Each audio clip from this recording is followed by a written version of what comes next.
developing countries. Remember, I mentioned that this Washington Consensus had many items. I think there are broadly 10 prescriptions under the Washington Consensus, which were implemented in most of the developing countries as a sort of a conditionalities to get the loan from the IMF and from the World Bank. So the World Bank and the IMF, they mostly financed various projects which were in line with the Washington Consensus. Okay, for example, reforming the state-owned banks, the privatization, then the liberalization of the interest rate, and then reducing the fiscal deficit through various ways, cutting government expenditure, reforming the tax system. Okay, there are I think 9 or 10 items under the Washington Consensus, and these are already there in the textbook. But after this implementation of this so-called consensus, many developing countries, they did not really achieve what these policy prescriptions had envisaged. So basically, the main idea was not just to achieve a higher growth. These developing countries, they also wanted to see that after all these painful reform, the poverty level should go down, because ultimately our objective is to have the development, not just to have the high growth. So in terms of this, the privatization or interest rate liberalization or exchange rate liberalization, moving towards sort of floating exchange rate and so on, most of the developing countries, they adopted some measures towards those.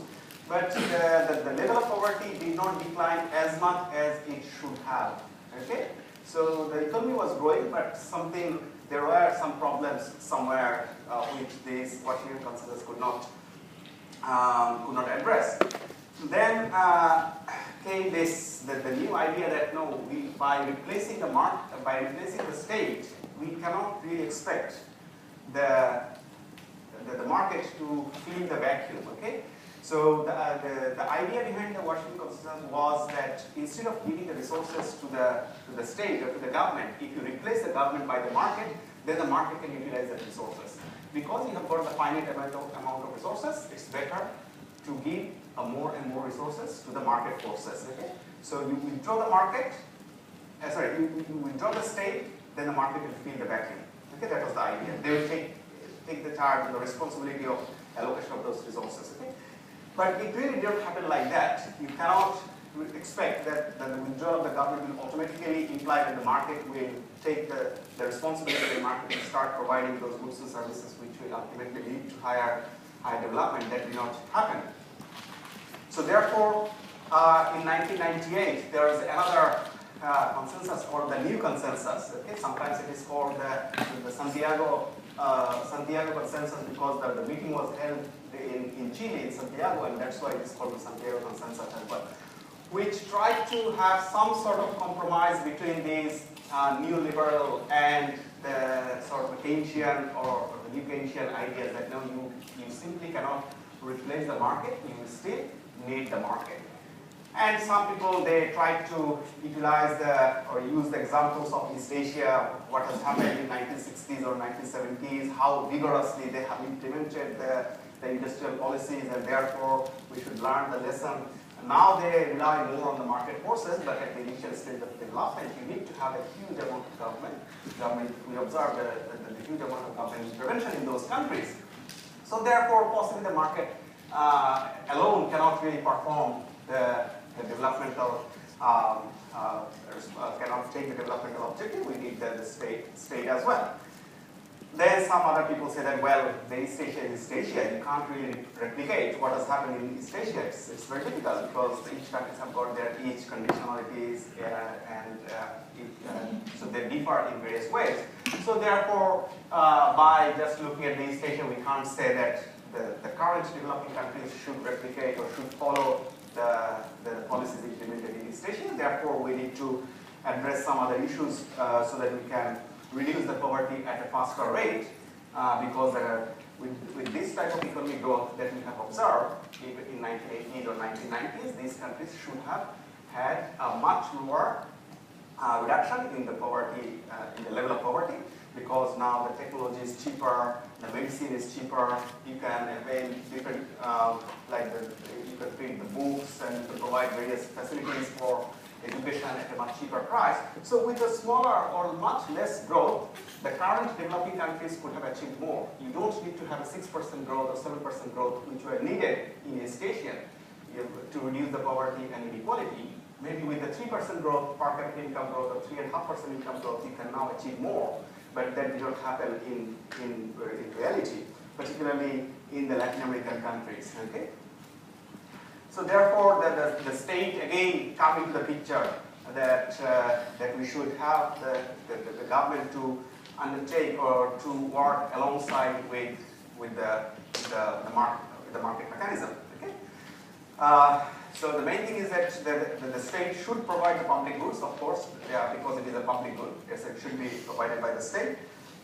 And as the economy grows, the state should protect the social interest. For example, the reducing or elevating poverty under the new consensus, that was a focus, that whatever you do, your ultimate objective should be the reduction in poverty. Okay? Whether if you think about the interest rate liberalization, if you think about the exchange rate, if you think about privatization, think about poverty. What will happen on poverty? So it's not just sufficient to say that the privatization is efficient, because these state-owned enterprises, after privatization, they become more efficient. Fine. Then what? What will happen to the poverty? So we have to think in every cases, whatever policy, whatever reform, whatever liberalization, whether trade or exchange rate or interest rate or privatization, whatever you do under consensus or new consensus, we have to think what is happening to the poverty.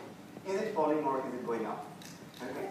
So that should be the objective. It is not just to sufficient, my farms are, these privatized farms are more efficient, but then nothing is happening with poverty. It is not creating employment opportunities, or it is not improving the standard of living of the citizens. If that doesn't happen, then the privatization will not achieve its goal. So we should shift our objective from growth to development, mainly the reduction in poverty level. Okay. So in that sense, the state can subsidize food program, because the poverty or the malnutrition was quite widespread. Okay? So since the problem in terms of the magnitude, in terms of its breadth, it was so huge, the malnutrition in the developing countries, then possibly the market alone is not sufficient to take this huge burden.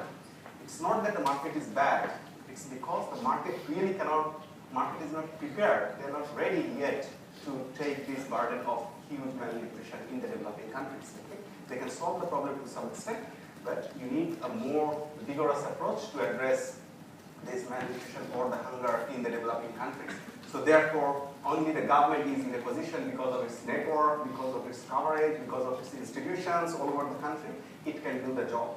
But the market can operate in few areas where there will be some decline in the poverty, but not in the rural areas or maybe in some sectors. The market may not have any interest in some sectors. You want to privatize? No one will buy it, because they're not interested in that sector, because that sector is already like an old-fashioned and something like that. So they're more into pharmaceutical, technology-oriented industry, and so on. They're not into very much obsolete type of product or something like that. Okay. So, and also the state should correct the market failures. It's because we know that market will fail. So you have to accept it. Whatever happens, market will definitely fail, whether it is a developed country or developing countries. Just accept it. So therefore, the market should not be the answer. Okay? Because it is not just an assumption, it is also a reality. The market will definitely fail, whatever may be the way. Possibly, in the developing countries, the market will fail even more. Right? Because I said that when the state is weak, you cannot expect an efficient market. Okay? When the state is weak, it is very likely that the market also will be weak too. So therefore, by privatization, you are just changing the ownership, but that doesn't mean that the market will not fail there. Okay? So the causes of the government failure can even be present when you rely on the market. So the same factors can cause the market failure as well. So if you say that, well, the market is failing, Why? Then you say, oh, sorry, the state is trading what? The state is inefficient. Why the state is inefficient? It is corrupt. They take bribe. Government officials, they take bribe. Fine. So then what you do? You say, okay, now the state, the market will do the job. But then when you give it to the market will produce it. But then in a market mechanism, you can have the lobbyist. They can do exactly the same thing. The payment that you make for lobbying is a sort of bribe. It is a rent because there is no production. Okay? It is inefficient. Any expenditure on lobbying is a wastage of resources, and the market is doing that. Okay? So it can happen whether the government is weak or the government is strong, the market will always fail, and therefore these market failures have to be tackled by the government. Yes, there will be government failure. Then it is the relative importance. Do you think that the market failure will have more significant impact than the government failure? For example, if you did not have these financial crisis that we are experiencing now since 2007, it is a market failure. So do you think that if the government had more control over these banks, investment banks, and so on, which now they're proposing now, like globally, now they're going to control these banks. They're trying to separate the retail banks and the investment banks. So in a way, you are allowing the government more power. So if this sort of power was there in the hands of the government, like 10 years or 20 years ago, do you think that a similar thing would have happened? We would have encountered this type of prolonged recession. Then many people said that, well, possibly allowing the state to have some power, some regulatory power or controlling power would have allowed us to escape or to overcome this sort of, or could have prevented this type of financial crisis. Okay? So the consequence of the market failure could be quite significant, even if in comparison to the state. Okay? So therefore, when the government corrects the market failures, yes, there could be some government failure, but the impact of those government failure could be lesser than the market failure. So here the government can, let's say, overcome the coordination failure. I talked about it, how the government can help in coordinating different agents. I talked about the multiple equilibria, and when each agents, if they don't believe each other, if the agents, they don't trust each other, then the government can have a role of coordinating between these agents, and therefore the market can move to a higher level of equilibrium. So the government can address this coordination failure by intervention. The government can provide the environmental protection, and also in some countries the government can provide these minimum wage policies in the monopsony labor market. Okay? For example, even if it is not monopsony, for example, let's say in the rural economy, where you have got a huge amount of surplus labor. So if you've got the huge amount of surplus labor, what is their opportunity cost? Their opportunity cost is zero, right? Because if they're not employed in agriculture, they won't earn anything. So if I know that your opportunity cost is zero, then I'll ask you, will you work for me for £1? You have to say yes, because £1 is greater than £0. So I know your opportunity cost very well. But the £1 is not a living wage. It's not a minimum wage. So if you leave everything to the market will always equate your, will try to assess your opportunity cost, will try to assess your marginal productivity and so on. But if you base it on this market mechanism like the marginal productivity of labor or opportunity cost, then the wage that you get will be very minimum. Okay? So there is exploitation and so on. So therefore, some sort of government intervention is needed in those markets, basically. Okay? And also, the state should provide this institutional and the legal environment in which the market can flourish. For example, the property right. Okay?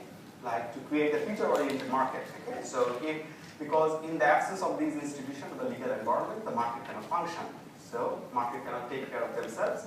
So the intellectual property right is one area which can ensure, well, which can protect the investment. And also, if you have got the legal environment, then many people will invest in research and development to promote the future market. So we want to have this future-oriented institution that they will send a signal to the market that yes, if you do this, in future you will get the return out of it. Okay? So that sort of commitment